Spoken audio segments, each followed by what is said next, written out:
Begin transmission. Hello, everybody. It is Chris, aka Starrapter, for episode 107 of Outer Rim Transmission. That's right. It took me 107 episodes to finally get an episode where I'm just recording solo mode. So this is not going to be anywhere near as long as our usual episodes. Unfortunately, Ben and Milton couldn't record with me this week because, full transparency, I'm recording this on a Thursday morning. I have some plans on Friday yet again. Friday has cursed me with not having a schedule that aligns with our normal recording. And by the way, if you're looking for our normal stream time, this will also go live at the normal stream time, premiering on 9 o'clock on Friday. Every Friday at 9 o'clock, we will have some kind of content, whether it's pre-recorded or live. Most of the time it's live, and if it is live, be sure to join us where you can join in our lively community discussions as we talk about all things Star Wars. But if that's not your speed, if you can't be by the computer after the fact, if you'd rather listen to us in podcast form, we have you covered. We will be on any podcast streaming app of your choice. Every Monday is when new content goes live on the servers there. So this week is another week where we're kind of in a dead of Star Wars. There's not a whole lot going on as far as new releases or anything. We had Visions, we had the Young Jedi Adventures, and that's fine because honestly, since like January, we've been going heavy into Star Wars. Every week we've had one, maybe two episodes of Star Wars. So this is the kind of area where we can kind of catch our breath and just relish in the content we've gotten. We can look back, hey, how did we actually feel about Mando Season 3 a month out after its release? How did we feel about Bad Batch Season 2? So it gives us a time to marinate because as Star Wars fans, we tend to really, it takes time to really think about how we feel about Star Wars. I was watching an interview on Victor Lucas's Electric Playground where he had Sam Witwer and David Collins talking from May the 4th, and Sam Witwer said it best, that the people with the prequels really didn't like prequels up front. It wasn't until like 10 years later that people really started to appreciate the prequels more, and that resonated a lot with me, him saying that, because, hey, maybe 10 years from now, the sequel trilogy will be strengthened by The Mandalorian as it has been trajectory-wise going in that direction. So maybe we could possibly look at it that way. So that was my kind of ruminations this week is just, hey, let's give it some time. It's nice to have this time up until sometime in August when we're going to get Ahsoka. People are speculating maybe it's August 31st is the number I've been seeing recently thrown around. Whether or not that comes true, who knows? But at least now we have plenty of time to look back on the avalanche of Star Wars content that we have gotten in the first half of 2023. As far as for my week in Star Wars, I have been nose down into the Star Wars Timelines book. I've just been absolutely loving it. It's 330 pages of every possible Star Wars event, big or small. And when I say big or small, they have included things like an attraction that was limited a time in New York City for the Secrets of the Empire, as well as Disney Springs and stuff. They had this VR 4D experience where you're given instructions by Cassian Andor to go and infiltrate this place on Mustafar to get this information. And so stuff like that. They have one-shot comic books in there. Like every little thing is on that timeline. Love the presentation. The presentations is awesome. Just seeing all the graphics from Marvel Comics to live action series to the animated stuff, all represented on the same page. It's all one galaxy, all one continuity. I'm absolutely loving it. Currently, I'm also hunting down some Legends stuff. Now, I haven't really started Legends from the first thing yet, which is the Dawn of the Jedi. But oh my gosh, it's getting ridiculously expensive trying to hunt down Volume 1 of the Old Republic comics, whether it be the omnibus or whether it be just a trade paperback. It's getting kind of crazy there. So I'm trying to get that collection going, finishing up Timelines. Maybe we'll finally start the Expanding Universe / Legends in this little time gap, because there's also going to be a little bit of a gap between the Star Wars books. I believe the next one we're getting is not until August, I want to say, or maybe July. July is the one with Delilah S. Dawson. We're getting that book about the rise of the Red Blade, the story behind the Inquisitor, and that whole storyline. There was a synopsis that was released for that, by the way, which is fantastic. The synopsis basically stated it was going to dive into the Clone Wars, and with her doing this battle and then becoming the Inquisitor. So we're looking for a deep dive. Delilah S. Dawson has delivered every single book she has written so far. Has been wonderful, wonderful stuff. So we did have a couple releases this week in comic book form. We had the finale to the 4-part miniseries that was The Nameless Terror, written by George Mann. Fantastic book, ended in absolute terror, shock and awe. You can see my review for that, as well as my review for Bounty Hunters issue number 34. Another tragedy presented to us by Ethan Sachs. And it was the last issue of Paolo Villanelli on Star Wars for the time being. At least maybe he'll revisit, but his artwork in Star Wars Bounty Hunters, if you guys haven't checked it out, it lends itself perfectly to that storyline between Empire and Return of the Jedi. Whereas the title suggests, there's a lot of action and violence and just absolutely awesome artwork. So I'm excited to see who else is joining the club when it comes to the artwork on that comic book. But man, oh man, I'm excited to see how that goes, because you can see my review exactly what I've seen, what I read, but it's some good stuff. We only really have one major Star Wars story to get into before we talk about our theme for today, which is the tabletop gaming future, the state of tabletop gaming in Star Wars. But we did get a nice little tweet from the Lucasfilm Twitter saying Disney Gallery, The Mandalorian to release season 3 on June 28th. Yes, so they're still going with that title, which is honestly pretty hilarious, because a lot of us have been outcrying, like, what are you doing with the title? It's too long and exaggerated. I don't know what's going on here. So that to me is something that I'm looking forward to. But I thought it was kind of interesting. We did not get an Andor behind the scenes at all. And they've been pretty good with doing all the Marvel series. We got one for Obi-Wan, but we didn't get one for Andor, even though if you watch the Lucasfilm Star Wars Celebration panel, there's behind the scenes of Andor, and that's basically our live look at a behind the scenes documentary for a Star Wars series or movie, because they did a great job of bringing on the production designer, the costume creator, and which are the people you don't normally see doing those sorts of things. So I thought that was pretty neat. As far as with the Mandalorian season 3, I'm looking to see what kind of insights we get. I'm looking to see how production went on that one as well. Maybe, I don't think they would, shed some light on. People are definitely heavily thinking that there was a point to make this kind of like rectifying for the Rangers of the New Republic, which we know was canceled mainly because of, it seems like, a certain actor wasn't going to be involved in Star Wars, and they were going to be maybe the most popular character in that thing. So they kind of had to revamp on the fly, and they had to just think on their heels and say, oh, let's kind of smush these two storylines of Mando season 3 with the Mandalorians and get some New Republic in there. Again, I don't expect them to really admit that. That's kind of just too much in the weeds behind the scenes that they don't want to have get out. But nonetheless, it's these behind the scenes things really interest me. I like seeing the puppetry at work.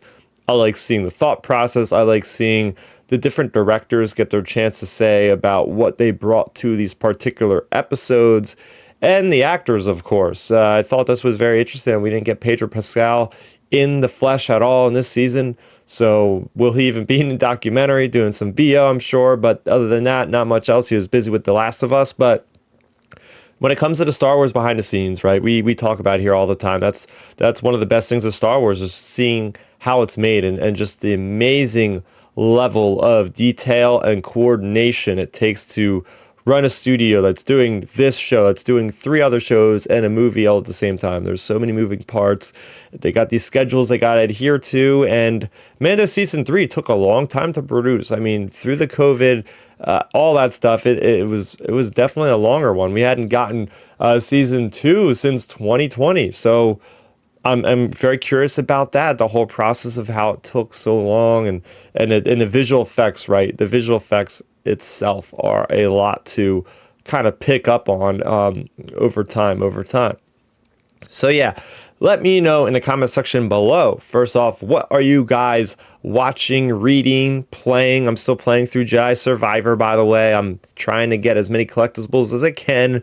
I'm on Jedi Knight difficulty. Eventually, I'll get to Jedi Master in New Game Plus, and we'll see how that goes.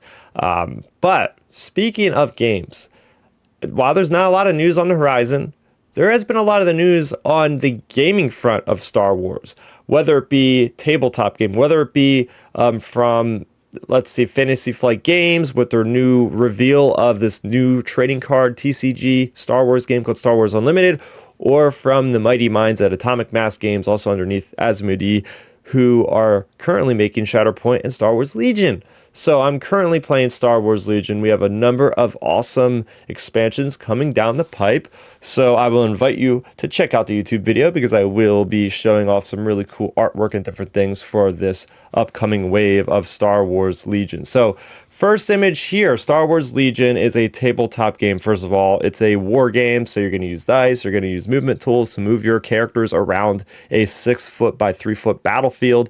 The objectives could be anything from holding territory to wiping out completely another side of the force to transporting and escorting things. It's a very dynamic game. So what we see here first is they are having a Return of the Jedi wave. And we've known that the Ewoks have been coming. It's almost been an inside joke for those of us that are in the community. When the game was first launched back in 2018, people, I'm pretty sure, were already asking for Ewoks. So it took us about 5 years if they were asking since then, but it looks like we're finally getting Ewoks in the game, which is fantastic because it's celebrating a perfect timing for the 40th anniversary of Return of the Jedi. By the way, I'm still salty that I could not get out to a theater and see it. But I still have seen Return of the Jedi in concert with a full orchestra back at Comic-Con in 2016. But I digress. So looking at this, these are mercenary units. So you can put them only in a rebel unit. And they can also be part of a battle force, which is going to be really fun. The Bright Tree Village Battle Force, which has special rules for how many units you can take. We don't know those exact details just yet. But as far as the miniatures themselves, they look great. You can have a baseline of 6 miniatures in a unit with possibility of 2 upgrade units, so you can get a total of 8, I believe, Ewoks in this. As we take a closer look, sculpts are looking really cool. I love that Ewok with the horn, very dynamic with the little spears, little Ewok with the sling. So they definitely have unique keywords that we don't know all of yet. These guys, by the way, are coming out July 21st, I believe, definitely in the later half of July.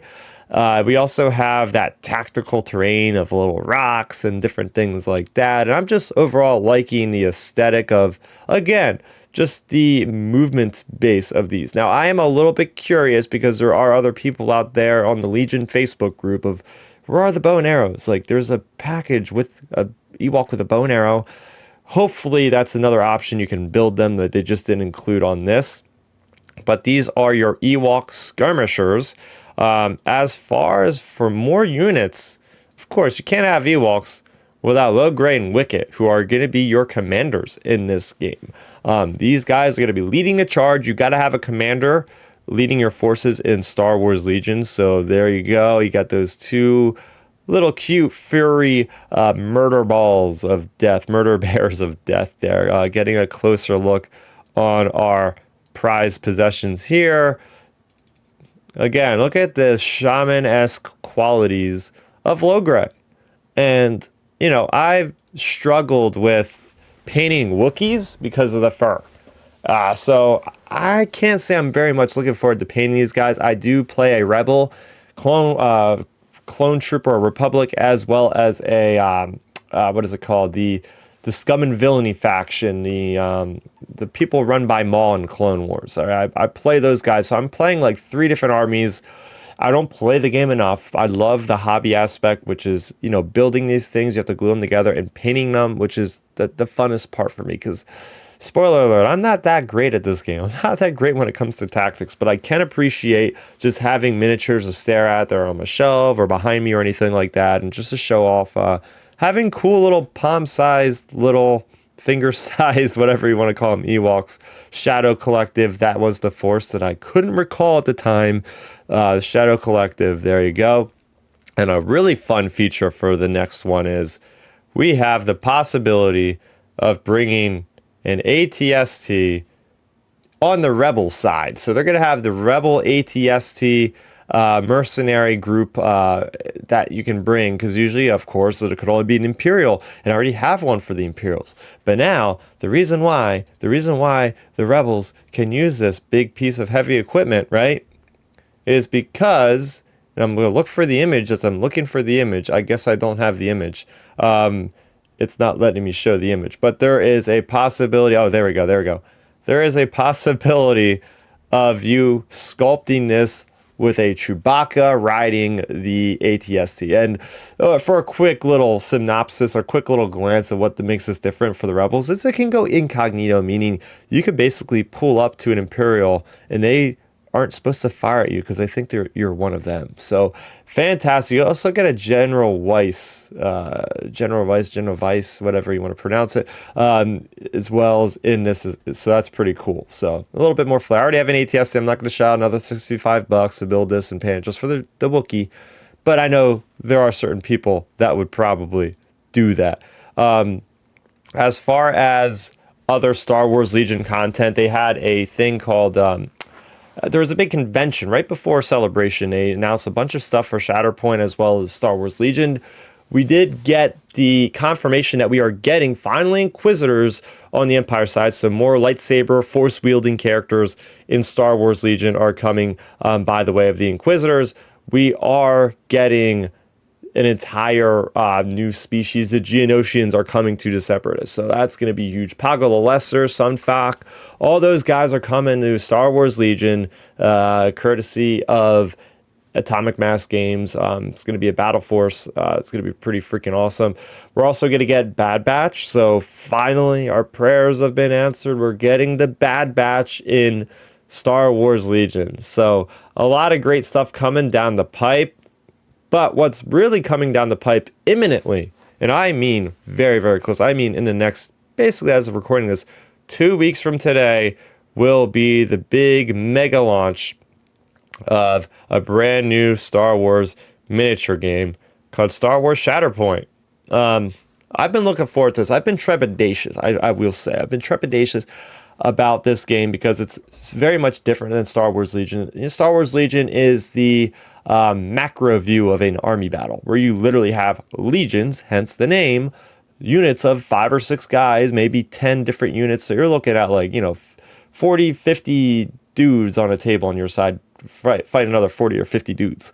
This is that personal connection. Okay, you got mainly heroes instead of regular generic ground troops. You got, characters like Ahsoka, characters like Asajj Ventress, characters like Jango Fett, one of my favorite characters that has never been in any kind of miniature game that I could think of, right? So you have characters like these guys, and this is a game that's got a very stylistic approach. It definitely harkens back. They want it to feel like the Clone Wars, like a Saturday morning cartoon, kind of like the stakes are a little bit lowered, but it's a lot of fun.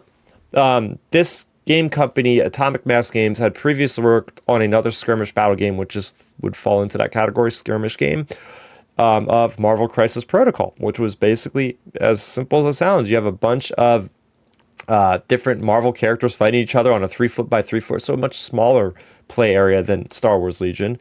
And this is basically, I wouldn't say it's a Star Wars version of that, but it's a Star Wars kind of akin to that, right? It's like, okay, you got these guys, you have a struggle meter, you're fighting, there's different buildings, there's different elevations, as I'll show you right here. You got like a different kind of play area, like this is what comes with it, I believe. Yeah, this is what comes with the game. Different elevations. You could force push people off, you could force grip people, you could throw them around. So there's a lot of dynamic type of movements and whatnot with this game. It's just let's see, like you got so many characters, Anakin, Captain Rex, Ahsoka.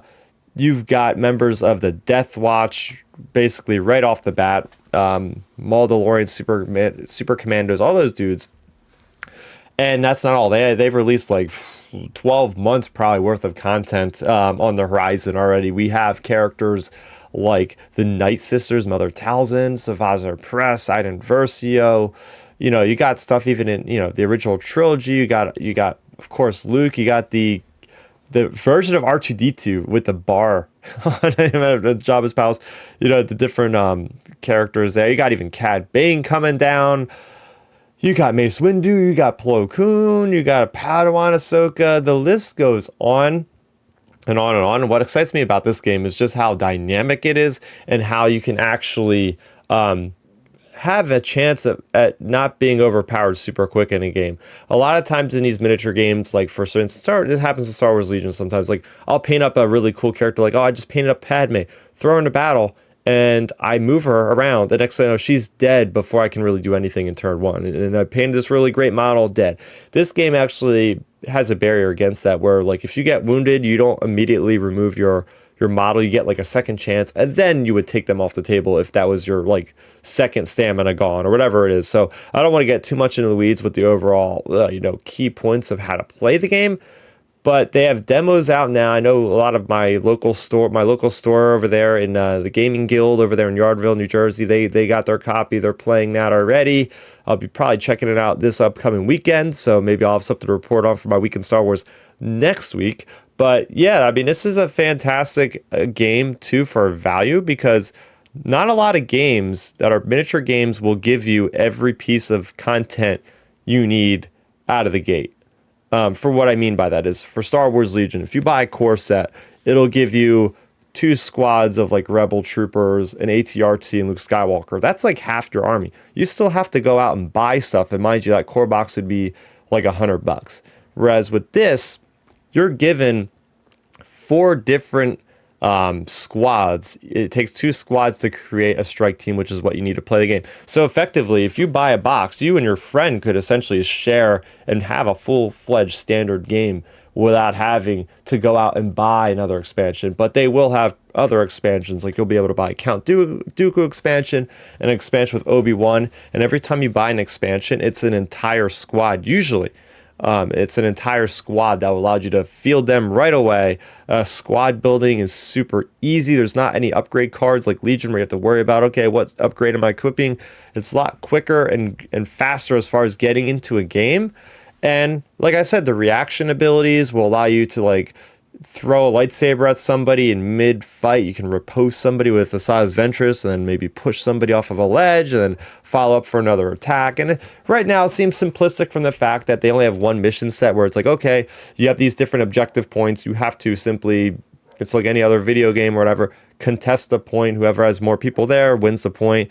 But it is interesting with the struggle tracker and being able to move the point of the struggle tracker over. And if it gets to your side, eventually you will win, and it's a best 2 out of 3 struggles, and that's how you can win a game. So yes, this is out on June 2nd by Atomic Mass Games. If you guys have any hobby shops near you, inquire. Prefer to support your local retailers there. But if you're far away, I'm sure you can get this off of the Asmodee websites as well. And a game that was really, really out of nowhere. This game announcement came last week. Didn't have time to talk about it yet. But we have Star Wars Unlimited. This is a brand new Star Wars card game coming out. And this is a big deal for a lot of people because Star Wars Unlimited is the first TCG Star Wars game coming out of Fantasy Flight Games.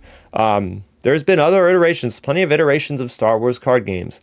And I'm a novice at this, so if I explain this incorrectly, let me know in the comment section below, because my experience with card games are very, very limited, but this one actually excites me. So for Star Wars Unlimited, this is a game like Pokemon or Magic the Gathering, where you're going to get decks to build to fight other people by buying booster packs. You go to your store and you would see Pokemon packs stuff. This is that kind of game. It's very much a highly collectible card game that's going to be highly competitive. So the experience that Fantasy Flight Games has had before is they've had what's called, I think, living card games or limited card games, which would be like everything's in one box. You don't buy booster packs. Like, for instance, I think the deck building game is considered that, where it's like, okay, everything is comprised in one box. You never have to buy anything else. Everything is there, but then you play your friend or whatever, and it's randomized. And then you also had Star Wars Destiny, which was, I think, a TCG or LCG, whatever. It gets in the weeds with the acronyms, but what that game was about and why it ultimately failed was it was packs of booster cards you would buy, but they would have dice. So it would actually require you to use these dice that were, that would link to these characters that you would get, and then that's how you would do damage and win a game. Unfortunately, this game did not last very long because supply issues, because, when you build custom dice for every single little card that you get, that is not the most economical for a company to be able to produce something that in mass to the degree of a Star Wars license. So eventually Fantasy Flight Games basically stopped production on that game because they just got over ambitious. I've gotten enough cards from that game way long after it was dead, and I realized I just wasted money because no one's playing this game anymore. Everybody quit because they just couldn't stand the production issues. So yeah, I have that game. Unfortunately, it was a great game from what I played, but it was just like nobody would play with me anymore because it wasn't in production. So yeah, that happened. So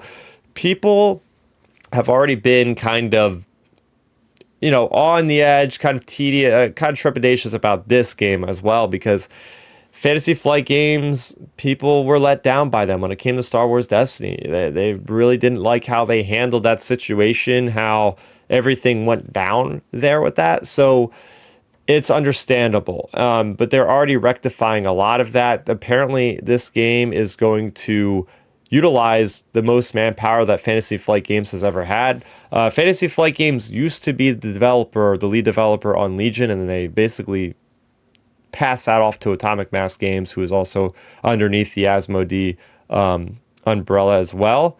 So it's interesting to see how that is going to end up. Here we go. We got some cards here. So yeah, I used to love playing Pokemon as a kid. Like when I was 7 or 8, I was born in the 90s, so most of us did. Bring these to elementary school, bring these to middle school. We'd be playing these, and I never knew how to play Pokemon, I don't think. I think I just mainly got it for collecting the cards, right? It was just a lot of fun having that physical kind of touch point to just have fun with and look at the cards. And it's funny because like the other day I was just, hanging out with my little niece, and she's 7 and she's getting into Pokemon cards. And I was like, whoa, this is a flashback to memory lane. Like I still have binders of Yu-Gi-Oh cards, of Pokemon cards. And yeah, I was just obsessed with these as a kid. I couldn't leave a grocery store without pleading with my mom to get another pack of Pokemon cards. And Yu-Gi-Oh, I ended up playing a little bit more with the actual game itself competitively. I wouldn't even say competitively, but I actively played the game versus, I'm just look at the pretty pictures on these things, right? So when it comes to this game, again, I'm not experienced. I've never played Magic. I'm not playing any card games currently, so I'm going to have a very baseline knowledge of this stuff, and this is just for me listening to the developers on the announcement of the game, as well as just listening to commentators on YouTube talking about the release of some of this information. So I'm pulling from mainly that. They are saying right off the bat they're going to have adaptation. They're going to have a great way of setting up this first 12 months. It seems like we're going to get maybe 3 sets of cards released a year. First one's Spark of the Rebellion. Second one is Shadows of the Galaxy. And the other one is Twilight of the Republic. So take with that what you will. This first one's going to be all about the Rebels. The second one's going to be all about probably bounty hunters and stuff. The third one's probably going to be all about the Clone Wars. What really excites me about this game is the inclusion of every medium of Star Wars, whether it be video games, comics, movies and series, right? All that stuff is fair game. And what's really good for a brand new card game starting up is this is all original artwork.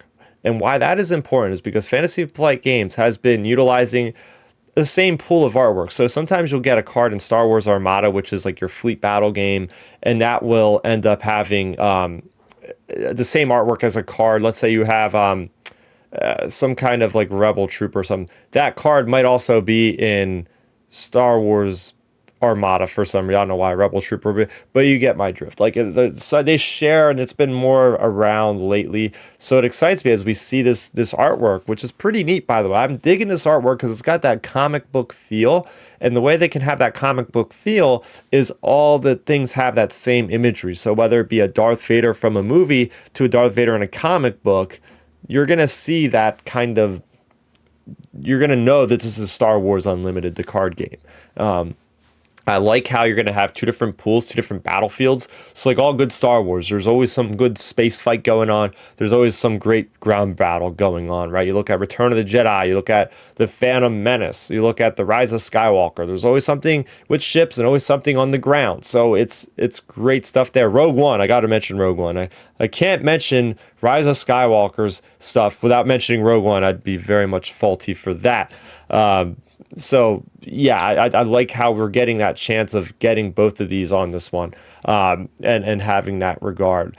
What's great to know about collecting this game is there's going to be obviously it's a collecting game. So what that means is you're going to have rarities of cards. So if you're very competitive with this game, you're going to be able to collect your cards that you need to make a good deck. And by the way, your decks are created by having a leader character such as Luke or Darth Vader and a base. So you build your decks around those two things. And that's all the information we know so far. We can glean as much as we can from some of the numerical values on the cards themselves. But that's basically the gist of that there. When it comes to yeah, so we got that all going right there, as far as the cards and where you're going with them. So you have the rarity of the cards. Then that's where it gets valuable. So you might get a Grand Moff Tarkin that looks. This is the regular version if you're watching a YouTube channel. But there might be a holographic kind of version of him, or there might be a one where he's breaking through the frame, right? So you get the chase variants, and that's where you're really going to get a lot of the collectability. So I'm liking where their mindset is. I don't want to have to look for an Emperor Palpatine that'll take me 100 packs to get to, but if it's for like the holographic version of Emperor Palpatine, then so goes it. So I like the the method and the mindset of, okay, we're not going to hold all the cards you need to fight in a tournament, but if you want to go for the super good blingy ones, then they're going to be a little harder to get. So they also have a whole organized play set up already, set to go for the pre-release of this game. By the way, the game's coming out in 2024, so yeah, they are putting this a lot of lead time into this game, a good 6 months, and I'm hoping this comes out in the beginning of January at this rate. But yeah, we have organized play, so you could have events at your local store, you could have your sealed events, which is basically like everybody buys packs and you play the game based on the packs you buy right there, or they have a draft event where, to my knowledge, is like you open up packs, you have a pod of like 5 or 6 people, and you all like pass around one pack at a time. You pick out one card out of that pack and you pass it to the next person. They pick another card they want, pass it to the next person until there's no cards left in the booster pack, and then you put another booster pack around. So it's very much like a cool social gathering-esque thing, which I've never been a part of, but Star Wars will get me to open up my eyes to a lot of things, I gotta say. That's what Star Wars Visions did. I really quite like anime now, even though I really haven't watched much of it ever since Visions. At least I have opened my eyes. But I digress again. This is what happens when I record a podcast by myself. I just kind of go on rambles for a while. So hopefully you guys are still listening. Hopefully you are enjoying my deep dive as we talk about the tabletop aspect. But then there's another track. So that's all the casual track with the seal, the draft, and all that. But then they have an actual competitive bracket. So you could play at your store level for a point to go to the tournament level, which is like the regional tournaments and all that. And you can go to conventions and get more points based on the value of the weight of those events you're going to. And it all adds up. So long story short, yeah, this is a lot more of a deeper dive than I expected to go off the top of my head when I'm talking about Star Wars Unlimited, a brand new trading card game that's coming to us from Fantasy Flight Games. Well, I think that is going to do it. Out of these 3 tabletop games, if there's a game you could choose and you could only choose one, what would it be? Would it be Star Wars Legion? Would it be Star Wars Shatterpoint? Or would it be Star Wars Unlimited? Let me know in the comments section down below. That's going to do it for me here. On the channel coming up, you can expect the usual. I'll be talking about Star Wars comics every Wednesday. I think we have Star Wars Precedent, which is a High Republic manga coming out next week as well. So I'm looking forward to that. Other than that, I'm going to be painting up my Ahsoka Tano and painting up my Commander Cody for Star Wars Legion. Getting those done before I get an avalanche of miniatures from Star Wars Shatterpoint the following week. So Milton, you can follow him at Milton Weber 7 on Twitter. You can follow Ben at Real Ben Maynard on Twitter. You can follow me at Starrapter on Twitter, and let me know in the comment section below. How did I do? Did you like this format? Maybe I'll do some of these every once in a while. We'll see.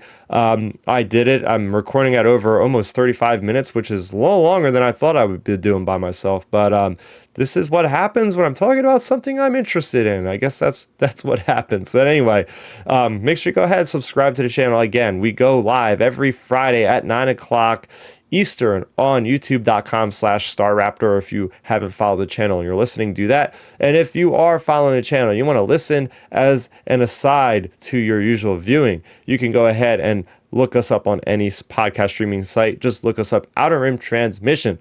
So that's going to do it for me, Starrapter. Thank you so much for watching. Bye-bye and transmission.